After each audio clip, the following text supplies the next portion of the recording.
Hi hello నమస్తే, welcome to our channel Telugu రాజ్యం. నేను మీ రామ్.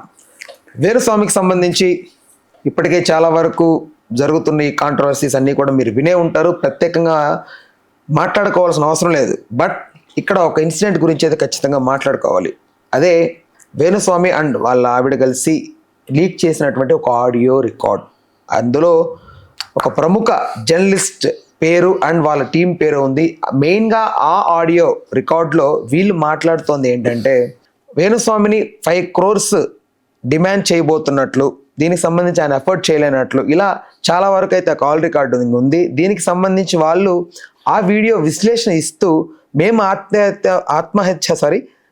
ఆత్మహత్య యత్నం చేసుకోబోతున్నాం, దీనికి కారణం సోకాల్డ్ పీపుల్ అని ఇలా మాట్లాడి మీడియాని ఆర్ సోకాల్డ్ జర్నలిస్ట్ని టార్గెట్ చేస్తూ మాట్లాడారు. అయితే ఇందులో ఎంతవరకు వాస్తవం ఉంది, ఎంతవరకు అవాస్తవం ఉంది, అసలు ఏంటి, వేణుస్వామి నిజంగానే ఇబ్బంది పడుతున్నాడా, ఏదో ఆయన వెయిట్ లాస్ కూడా అయినట్టు ఏదో చెప్పాడు. సో ఇంత మెంటల్ స్ట్రెస్ నిజంగా గురవుతున్నాడా, లేదంటే కావాలని ఇది ఒక సెంటిమెంటల్ డ్రామానా? దీనికి సంబంధించి పూర్తి విశ్లేషణ మనకు అందించడానికి సినీ క్రిటిక్ దాసరి విజ్ఞాన్ గారు మనతో ఉన్నారు. నమస్తే అన్న. నమస్తే. చూసారా వీడియో? చూసా. యాక్చువల్గా నీకు ఒకటి చెప్తా విను. మనకి బేసిక్గా సైకోలని, షాడిస్ట్లని, రేపిస్ట్లని రియలైజ్ అవ్వరు వాళ్ళు. మానవ మృగాలు, వీళ్ళ వల్ల సమాజానికి చేటు, వీళ్ళ వల్ల చాలా మంది చనిపోతారని తెలిస్తే వాళ్ళని ఏం చేస్తాం, ఎన్కౌంటర్ చేసి చంపేస్తారు కదా. ఇప్పుడు వేణుస్వామి వల్ల కూడా కనీసం ఒక 100 మంది ప్రాణాలతో ఉండే పరిస్థితి లేదు, చచ్చిపోతారు. అలాంటప్పుడు ఎలాంటి సిచ్యువేషన్ అంటే, నీకు ఈ గండం ఉంది, వచ్చే పౌర్ణమి లోపు ఈ గండం నుంచి నేను గట్టెక్కించాలి అంటే ఆ హోమం చేయాలి, దానికి 10 లక్షలు అవుతాయి, ఎట్లాగైనా అరేంజ్ చేసుకో. అది దాటిందా, పౌర్ణమి దాటిందా, ఇంకా నిన్ను దేవుడు కూడా కాపాడలేడా, నిన్ను భయపెట్టాడు అనుకో, పౌర్ణమి లోపు నీకు విధంగా 10 లక్షలు రాలా, ఇంకెందుకులే నా జీవితం, తర్వాత ఎట్లా పోతానో ఏం పోతే, ఏ లారీ కింద పడతానో తెలియదు, ట్రైన్ కింద పడతానో తెలియదు, ఎవడని వెనక నుంచి వచ్చి పొడుస్తాడో తెలియదు, ఆ కుక్క చావు చచ్చే కంటే నాకు నేనే చేస్తే బెటర్ కదా, నువ్వు ఆత్మహత్య చేసుకొని నిద్రమతలు వేసి పడుకుంటే. వేణుస్వామి వల్లేగా జరిగింది ఇది. నెక్స్ట్, మీ పాప 10th ఫెయిల్ అయింది అని చెప్తాడు. ఆ పిల్ల పాప నిజంగా చదివేది కూడా నేను ఫెయిల్ అవుతానేమో, ఎందుకు చదవడం వేస్ట్, నిజంగానే ఫెయిల్ అయింది అనుకో, ఏ 2nd floor నుంచి దూకిందే అనుకో, కారణం వేణుస్వామే కదా, రైట్. నెక్స్ట్, సుడి చూసి నీకు 2 పెళ్ళిళ్ళు అవుతాయ్యా అని చెప్పాడు. మేము ఇంత అన్యూన్యంగా కలిసి ఉన్నాము, నా భార్య నాకు చాలా ఇష్టం, వీడు 2వ పెళ్ళి అన్నాడు ఏంటి, కొంబైస్ నా భార్య ఏమన్నా మంచిది కదా అని డౌట్ ఈడికి వచ్చి, నా మొగుడు మంచోడు కాదని డౌట్ ఆవిడకి వచ్చి, అవునా, వాళ్ళిద్దరు కొట్టుకు చచ్చి విడిపోతే ఎవరో ఒకరు ఇంకెందుకులే నేను జీవితంలో నా పిల్ల మొదలేసాక నేను బతికి వేసిన వీడే రైలు కింద పడ్డాడే అనుకో, దానికి కారణం వేణుస్వామిగా. ఇలాంటివి చెప్పి అంటే అలా కాకుండా ఉండాలంటే ఇటు రండి, నేను మీకు పరిష్కారం చూపిస్తా, మీకు జరిగేది ఇది. వీడు చెప్పేవని ఇవే కదా, మీరు విడిపోతారు, మీరు చచ్చిపోతారు, మీరు నాశనం అవుతారు, ఇవేగా వీడు మాట్లాడేది. ఎప్పుడన్నా మంచి మాట చెప్పాడా వీడు? ఎప్పుడు చెప్పాల.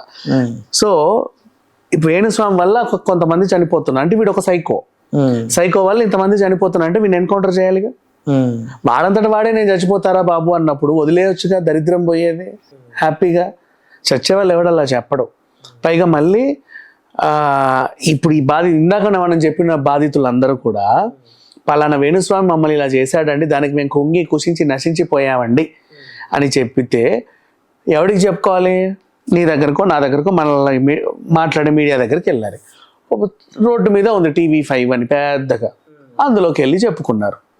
ఆయన వాళ్ళకి కావాల్సింది న్యూసే కాబట్టి ఇలా జరిగింది అని చెప్పే ప్రయత్నం చేస్తే ప్రపంచమంతా చూస్తుంది. ఇప్పుడు మన మోసం బయటపడింది, ఇక మీదట మన దగ్గర క్లయింట్స్ రారేమో, ఏం చేద్దామని ఆలోచించి మొగుడు పిల్లలు ఈ డ్రామా ఆడారు. అసలు అంత దూరం రావడానికి గల కారణం కూడా వీళ్ళే కదా. వీళ్ళే అనవసరంగా ఏదో నిజాలు చెప్తున్నాం అనే భ్రమలో, వాస్తవాలు చెప్తున్నాం అనే ఊహలో, ఇష్ట ప్రకారం వాళ్ళకి ఏది చూస్తే అది. ఇప్పుడు ఈవెన్ మొన్న జరిగిన బిజినెస్, అది నువ్వు దాన్ని తప్పుపట్టక, ఇంకా అది వాడి బిజినెస్.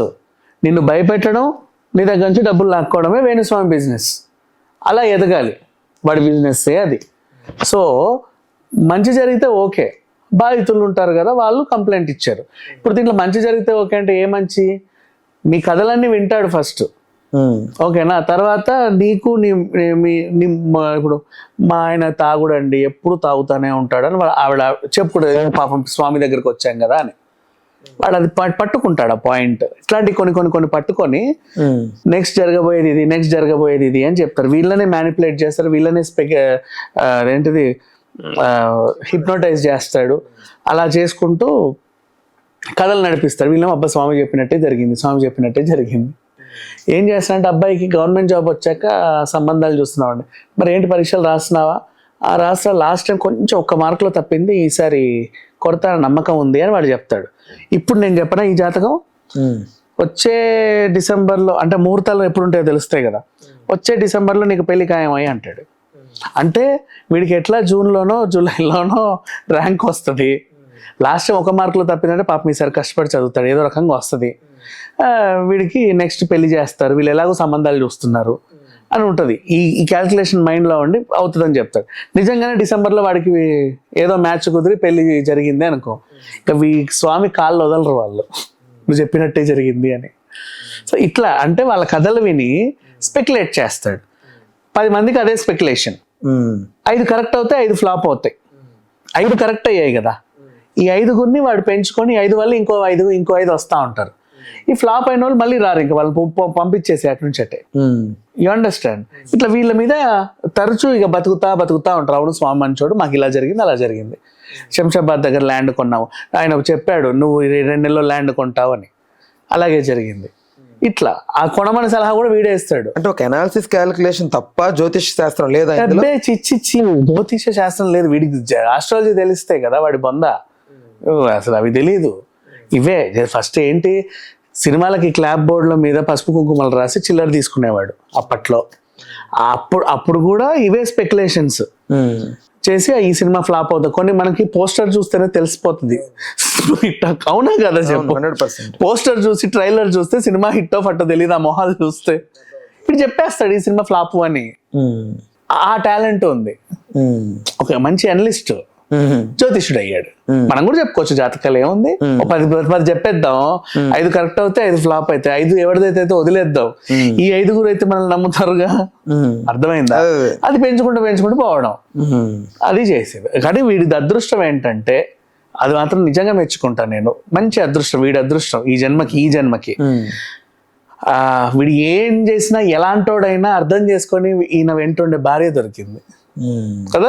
అవును, అది చాలా మంచి అదృష్టం నిజంగా. అంటే ఒక అర్ధాంగి అన్న పదానికి అర్థం వచ్చేలాగా అంటే ఏదైనా చెప్పని, స్వామికి ఏదైనా అవ్వని, వాళ్ళ భర్త చేసిన తప్పు అని ఆవిడ తెలిసినప్పటికీ జరిగిన వాటన్నిటికీ ఆవిడ క్షమాపణలు చెప్పడం పక్కన పెడితే డిఫెండ్ చేస్తూ కూర్చుంది. ఎగ్జాక్ట్లీ, నా మొగుడు అంతే.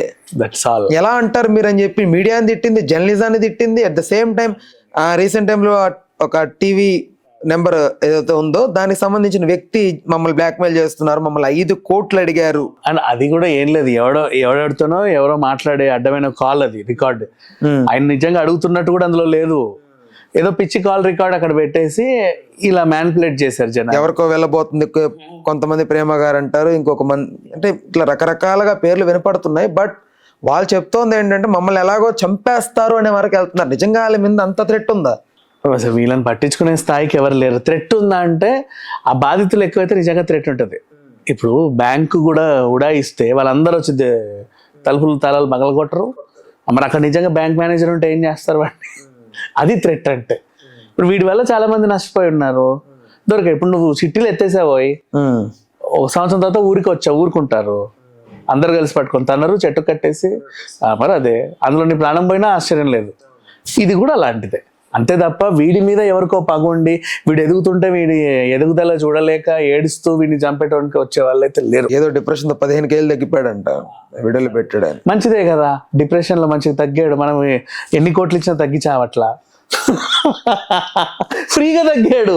ఇంకా సంతోషించాల్సింది పోయి వాడు ఏడిస్తే ఎట్లా, ఇలా అనమాట. ఇప్పటిదాకా ఎవరి దగ్గర తగ్గలేదు, అలాంటిది 15 కేజీలు ఎలా తగ్గిస్తారు నన్నని ఫ్రస్ట్రేట్ అయ్యి ఉంటాడు. సరే చూద్దాం, ఇది వేణుస్వామిది ఇంకెంతవరకు వెళ్తుందో. ఆల్రెడీ టీవీ ఆ జర్నలిస్ట్ ఎవరైతే ఉన్నారో ఆయన కూడా జూబ్లీహిల్స్ లో కంప్లైంట్ ఇవ్వడం జరిగింది. ఇప్పటికే చాలా వరకు చర్చలు జరుగుతున్నాయి. ఇది ఎంతవరకు ఎండ్ అవుతుంది అని తెలియదు. ఐ థింక్ నేనైతే నిజంగా ఇది అబద్ధం అయి ఉండాలని అయితే మనస్ఫూర్తిగా కోరుకుంటున్నాను. అబద్ధమే, అది నిజమైనా సరే అబద్ధమే. ఎందుకంటే ఇందులో జర్నలిజం, మీడియా ఇన్వాల్వ్ అయ్యాయి కాబట్టి. అదేం లేదు, ఇప్పుడు నువ్వు కూడా బాధితుడివే, నా దగ్గరకు వస్తే నేను చూపిస్తా కదా. ఇప్పుడు మొన్న శాంతి విజయసాయి రెడ్డి కేసులో కూడా శాంతి బాధితులు అందరూ వస్తే మనం చూపిలా, అలాగే బాధితులు వస్తే మీడియా చూపిస్తుంది పలానోటి వల్ల వీళ్ళందరూ వచ్చారు అని. నువ్వు చూపిస్తుంటే నిన్ను ఆపడానికి వీళ్ళు చేసిన ప్రయత్నం అది. నువ్వు ఇంకా బాధితుల్ని చూపిస్తే వచ్చిన వాళ్ళు 100 మంది బాధితులు అయ్యారనుకో, ఇంటి మీద పడతారు. ఒక్కసారి ఇంటి ముందు ధర్నానో గిర్నానో జరిగిందంటే ఇక వాడి బిజినెస్ ఉల్టా బోర్డు తిప్పేయడమే కదా. ఆ డ్యామేజ్ కంట్రోల్ చేసుకోవడానికి ఇద్దరు కలిసి డ్రామా చేసి ఈయన టార్గెట్ చేశారు. ఇప్పుడు వీళ్ళందరూ వేరే ఛానల్ కూడా వెళ్ళొచ్చు, మళ్ళీ వాడిని టార్గెట్ చేస్తారు. ఈసారి 10 కోట్లు అడిగాడు అని చెప్తే మళ్ళీ ఆత్మహత్య చేసుకుంటావు అంటారు. ఇది జరిగింది అంతే. ఓకేనా, థ్యాంక్స్ ఫర్ ద టైం. చూద్దాం. Right, thanks for information. Please do subscribe to Telugu Rajyam channel. Please do subscribe to Telugu Rajyam channel. Please do subscribe to Telugu Rajyam channel. Hi అండి, నేను మీ ఆర్పీని, నెల్లూరు పెద్దారెడ్డి చేపల పులుసు ఓనర్ని. మీరు తెలుగు రాజ్యం అనే ఈ యూట్యూబ్ ఛానల్ సబ్స్క్రైబ్ చేసుకుని మంచి మంచి వీడియోలతో వస్తారు. Thank you so much.